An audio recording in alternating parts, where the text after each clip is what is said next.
Welcome, welcome. We're all so looking forward to spring and all the fashions that go with it. One of the things that's trying to make its way is called a skant. A skirt and a pant, a skant. So there's many who say it will never make it. There's some who will say it will be the hit. Who knows? We'll find out. That I know.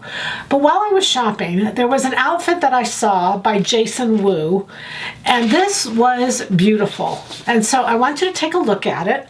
Look at the pant particularly. I've got several views from it. Again, look at the price. This is a lot of money for what this is. So I just thought maybe I would show you how to do it, and then you could decide if you want to make a skant for yourself or if you don't. But I kind of like it and I think I'm going to try it. So let me show you how to do it. Let's look at this next picture though. This just gives you some different views.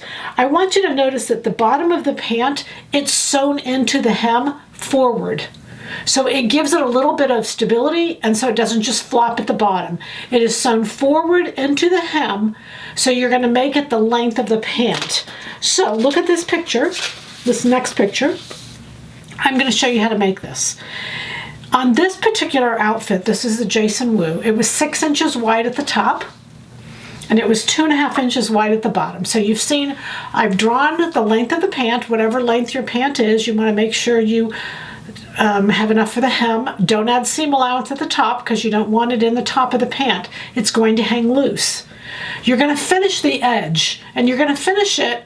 This particular was done with a rolled hem, with a rolled edge on a serger, but you could do it many ways depending on the fabric you used.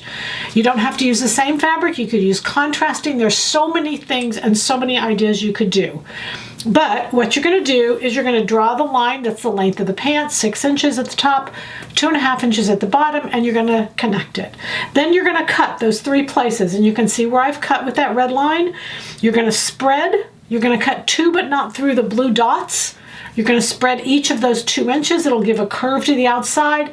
Then that's what will make that ruffle go down. You can spread it more than the 2 inches. I'm just going to tell you that's what Jason Wu did. You don't want too much ruffle. You don't want to look like a clown. It was just a little ruffle. It was beautiful. It was very well done. And then you sew it right into the side seam.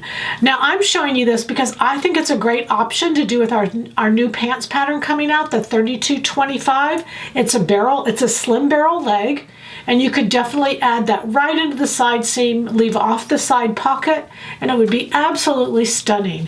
So just thought I'd give you a heads up with this little fashion trend that's coming in for spring, and see if you like it. And see if the skant really makes an appearance.